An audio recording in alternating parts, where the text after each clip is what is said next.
जय Maharashtra public. आपल्या सर्वांना नवीन वर्षाच्या 2025च्या खूप खूप शुभेच्छा. मी उषा चव्हाण. तुम्हाला नवीन वर्षाच्या खूप खूप खूप शुभेच्छा. माझे चाहते आनंदित राहो सदैव, सगळे दुःख विसरून वगैरे. आज मला सांगावंसं वाटतंय, माझे एक चाहती आहे, म्हणजे चाहते आहेत, चाहती पण बायका स्त्रिया पण आहेत माझ्या. तर तिने हातावर माझा स्टॅच्यू काढून घेतलाय, टॅटू म्हणतात ना ते, काय चित्र, तुझा चेहरा. खूप खूप प्रेम करणारी बाई आहे ती. आणि नगर जिल्ह्यामध्ये छोटंसं गाव आहे, तिथे राहते ती. बरोबर. एक दिवशी मला म्हणाली, माई, मला ती माई म्हणते, सगळेच मला माई म्हणतात, काही ताई म्हणतात, पण मला बरेचसे लोक माई म्हणतात. मला म्हणाली, माई मी काशीला चालले. म्हटलं एवढे लवकर कशाला काशीला यावे तरुण? नाही नाही, वाटली इच्छा झाली. तुम्हाला काय आणू? म्हटलं तू काही आणू नकोस, तुझं प्रेम मला मिळतंय नेहमी सदैव. फक्त एकच काम कर, शंभो महादेवाला माझा साष्टांग दंडवत दे, साष्टांग नमस्कार सांग माझा, आणि त्याचा आशीर्वादाचा प्रसाद मला दे आणून. बस एवढंच मला म्हणायचंय. ती आली एक दिवशी, म्हणजे पुण्यामध्ये आली, आणि एक पार्सलवाला माझ्या दारात लगेच. मी म्हटलं ह्याच्यावरून काशीवरून आलाय प्रसाद, असं मला वाटलं. म्हटलं जा जा घे जा. मी तिला सांगितलं होतं प्रसाद पाठव म्हणून. आला तर ते होताच तो पार्सल देणारा म्हणाला काहीतरी आहे याच्यामध्ये. मग ते घेतलं पार्सल, त्यामध्ये प्रसाद होता. त्यामध्ये ही छान पैकी ही साडी होती. ही आताची तिने पाठवलेली साडी आहे ही, त्या चाहत्यांनी माझ्या. आणि तिने एक चिठ्ठी पण लिहिली होती की माझी साडी तुम्ही नेसून दाखवा वगैरे. मी काशीला गेले, कुठेही जरी गेले ना मी परदेशात, तरी पण तुमची मुलाखत मला बघायला खूप आवडते. मी खूप खूप प्रेम करते, अख्खं कुटुंब तिचं प्रेम करते. आणि त्यामुळे मी साडी नेसलेली आहे बरं का ग तुझी, अगदी आठवणीने. आणि काशीवरून आणली ना, त्यामुळे मला खूप आनंद आहे. त्याचा प्रसादच आहे काशीनाथाचा.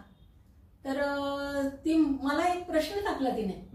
ती म्हणाली, उषाताई तुम्ही कुठं जात नाही, फिरायला जात नाही, इकडे जात नाही, तिकडे जात नाही. म्हटलं काय नाही ग, मला थोडंसं मध्ये नर्वसनेस खूप आला होता, त्यामुळे मी घरीच असते. तसं तर तुला सांगण्यासारख्या गोष्टी नाहीच आहे, तू चाहती आहे माझी, तुझा आनंद हिरावून नाही घ्यायचा मला. पण एक सांगते की एकदा मला वाटलं होतं, आमचे ग्रुप त्यावेळेस असायचे पिक्चरमधले, खूप म्हणजे एकमेकांना अगदी असतो एवढं जीवाभावासारखे ते त्यावेळेस युनिटमध्ये करायचे. तर त्यांनी ठरवलं की सिंगापूरला जायचं सगळा ग्रुप असं म्हणून. तर मी एकदम हॅपी. मला कुठं मी गेले नाही, काही नाही. माझी धाकटी बहीण रजनी चव्हाणी खूप फिरलेली, घाचराम कोतवाल बरोबर सगळा फॉरेन दौरा तिने केला होता 2 महिन्याचा. ते पण आमच्या घरात म्हणजे ती धाकटी बहीणच जास्त फिरली. हा, तर मी खूप आनंदित झाले. म्हटलं एवढ्या कामाच्या ह्याच्यामधून आपल्याला जायला मिळतंय आता वगैरे. आणि नेहमीप्रमाणे, आणि त्यावेळेसच आमचं डबिंग चालू होतं, तर बाबूजी आले तिथे. बाबूजी म्हणजे तुला माहिती पण नसेल, सुधीर फडके. हा, ते चित्रपट महामंडळावर काही वर्ष होते, आणि मी पण होते कमिटीवर. ते पण लोक खूप खूप छान. बाबूजी म्हणजे सुधीर फडके एवढे छान लोक होते ते. मला त्यांची गाणी पण खूप आवडायची. आणि ते म्हणाले, उषाताई आपल्याला आपलं सगळं युनिट चित्रपट महामंडळाचं जात आहे बरं का मॉरिशसला. मी आनंदित झाले. हो हो म्हटलं, छान छान छान. पण आता मी सांगू शकत नाही, बघते प्रोग्राम कसं काय शूटिंगचं आहे वगैरे, नंतर सांगितलं तर चालेल का? तेवढ्यात काय यांचे समजे, नाही नाही नाही नाही, आम्ही सिंगापूरला जाणार आहे, आमचा सगळा ग्रुप सिंगापूरला जाणार. अरे बापरे, म्हटलं हे कधी त्यांनी ठरवलं सिंगापूरचं काय ते जाण्याचं? मग सुधीरजी म्हणाले ठीक आहे. नंतर मग त्यांनी अशा काळाला नेलं बरोबर मॉरिशसला. चित्रपट महामंडळाचं ते टूर होते. ती एक टूर मात्र वाया गेली. मला खूप वाईट वाटलं. सुधीर फडके यांच्यावर जायला मला मिळत होतं त्यावेळेस. खूप मला जी गाणी एवढी आवडायची की बस. आशा दीदींची गाणी खूप खूप म्हणजे अजूनही कानात आहेत माझ्या त्या. आणि त्यानंतर सिंगापूरला जायची वेळ आली, आमचा जो ग्रुप होता तो. आणि नेहमीप्रमाणे जसं पिक्चरमध्ये नकार तसंच त्यांनी केलं. त्या सिंगापूरला गेले निघून सगळा ग्रुप. म्हणजे माझ्या हातातलं मॉरिशस पण गेला आणि सिंगापूर पण गेलं. बसले मी आपली मंदिरात जाऊन घंटी वाजवत आपली. तर ते मॉरिशसला जाऊन आले. म्हणाले काय उषाबाई आम्ही एवढं फिरलो वगैरे, सगळेच आमच्या. सिंगापूरला? हा, सिंगापूरला गेले होते तिला. अरे अपोजिटचे लोक सिंगापूरला. मॉरिशसला आमचं सुधीर बाबूजींच्या गेले होते लोक, आमचे चित्रपट महामंडळाचे. आणि मग ते तिथून आल्यानंतर मग ते मला हिनवायला लागले ना, आम्ही असं हे बघितलं, ते बघितलं, ते बघितलं. पण स्त्रियांना नेण्याच्या लायक जागा नव्हत्या तिथे सिंगापूरला वगैरे. अहो म्हटलं एवढे लोक जातात, तुम्ही नेतो म्हणालात, मी मॉरिशसला जायची पण थांबले, तुम्ही मला इथे पण थाप मारली म्हटलं पिक्चर साठी म्हटलं. आणि मग आल्यानंतर बरं ठीक आहे तुम्ही आलात ना जाऊन, आनंद आहे, चला कधी आता शूटिंग कधी येते सांगा, म्हणजे त्याप्रमाणे तारखा ठेवते. मी नॉर्मल याने घेतलं, पण थोडीशी नर्वस झाले होते मी. त्यानंतर मी बाहेर जायचं सोडून दिलं. म्हणजे माझा मुलगा, माझी सून हे पण जाऊन आले फॉरेनला, मला नेत होते. पण म्हटलं मी याला शिशारी आले, म्हटलं मी नाही आता येणार कुठे. अजूनपर्यंत मी सिंगापूर नाही बघितलं, तुम्ही लोकांनी तरी फॉरेनला जाऊन आले, पण मी अजूनपर्यंत गेले आणि जाणार पण नाही, मला इच्छाच नाही. मी ज्यावेळेस माझं मन दुखवलं ना, लाख मुलाचं मन असतं, किती इथल्या इथे मी कोपऱ्यावर मंदिरात गेले तरी मला वर्षभराचा आनंद मिळेल एवढं. माझ्या भारतात पण छान ठिकाणं आहेत की, काय वाईट आहे, तिथं पण मला जाता आलं नाही. पण मी जाणार आहे, गुजरातला मी जाणार आहे. मात्र ते आल्यानंतर खूप वाईट वाटलं, म्हणजे अशा थापा मारणारे पण आमचे लोक होते त्यावेळेस. तर त्यानंतर काही मग पेपरमध्ये तुला सांगते एक वाईट वाटतं, म्हणजे पण मी माझ्याकडे आता कुठलाही पेपर मी नाहीये. म्हणजे पूर्वी असायचे पेपर, यायचे पेपरवाले यायचे माझ्याकडे, 10,000 असं बिल व्हायचं माझ्याकडे. मला वाचनाचा खूप नाद होता. पण एका पेपरमध्ये एवढं बॅड पब्लिसिटी आली एका पुस्तकावरून. त्यानंतर माझ्या मनातनं सगळं उतरलं. म्हटलं आपल्यावर का असे लोक वागतात ही, आणि चांगलं प्रतिष्ठित पेपर. आणि त्याच्यामध्ये आलं की ज्याच्यावर विश्वास बसणार नाही असं. आणि माझं कोर्टामध्ये केस चालू आहे त्याची, तुम्ही सरळ बेधडक देताय. एक संसारिक बाई किंवा ज्याला नातवंड आहे सगळं आहे, आणि त्याच्यामध्ये डिस्टर्ब वातावरण तुम्ही करता, म्हणजे मला लवकर तुम्ही घालवायचा प्रयत्न करता असाच अर्थ होता ना. मी पेपर सगळे बंद केली.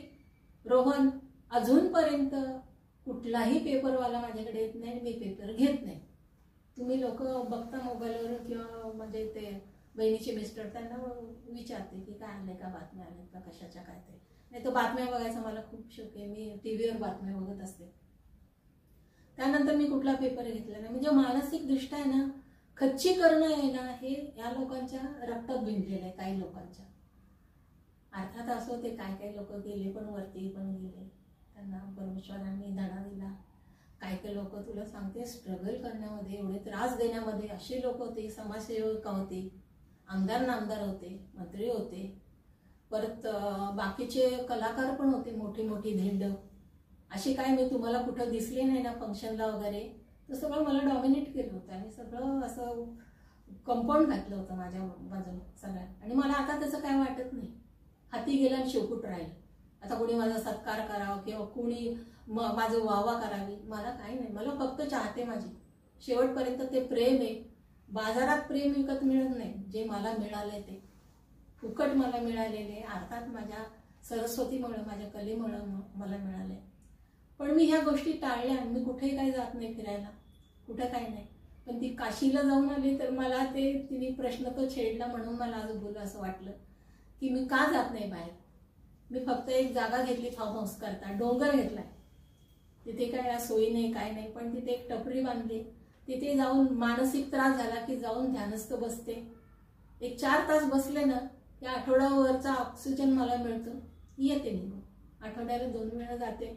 टेन्शन आलं डोक्याला की ते वरती आमचे ते बसलेले ते निळकंठेश्वर महाराज, ते बरोबर लक्ष देतात, दुष्टांना धडा शिकवतात. सगळ्या गोष्टी मी काही करत नाही, ते वरचे करतायत बरोबर आणि प्रत्येकांना धडा देत आहेत. परंतु मी माझं एक मात्र झालं की मी त्यामुळे कुठे, आणि असं असतं ना, ज्या वेळेस तुम्ही तरुण असता किंवा काय, त्यावेळेस हुरूप असतो फिरण्याचा वगैरे. आणि जो वय वाढलं की तुम्ही असं ज्याला दातच नाही तोंडात आणि त्याच्यासमोर तुम्ही थाळी सोन्याची आणून ठेवली, खाणार कसं बिचारा तो? त्यावेळेस त्याला नाही मिळालं, ठीक आहे, नशिबाने. पण तुम्ही हिणवण्यासाठी ह्या जर गोष्टी करत असाल तर त्या करू नका. कुठले तरी मन दुखवल्या जातात.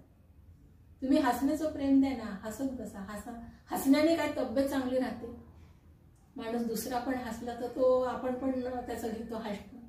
आपण आपल्या तब्येत, माझ्या पिक्चरमध्ये सुद्धा हसण्याचे स्पर्धेचे मी काही शॉट टाकलेले धरपकड या पिक्चरमध्ये.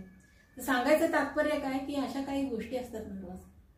पण बाई तुझी साडी नेसली, आता चाहती आहेस तू माझी, म्हणून आज सांगते मी. आणि माझ्या चाहत्यांनी खूप प्रेम केलंय, तसं तुझं पण आहे सदैव. सांगायचं तात्पर्य की नर्वसनेस हा खूप वाईट असतो. तुम्हाला खूप मोठमोठे आजार झाले किंवा काही त्रास झाला, पण तुम्हाला नर्वस करणारे लोक जर असतील तुमच्या आसपास तर ते खूप वाईट आहे. बरोबर. आणि हीच मी प्रार्थना करते देवाकडे की असलं काही कुणाबरोबर त्रास देण्याच्या गोष्टी करू नको. त्यांच्या चटणी भाकरीमध्ये त्यांना सुखी राहू दे. जय हिंद, जय महाराष्ट्र. जय महाराष्ट्र.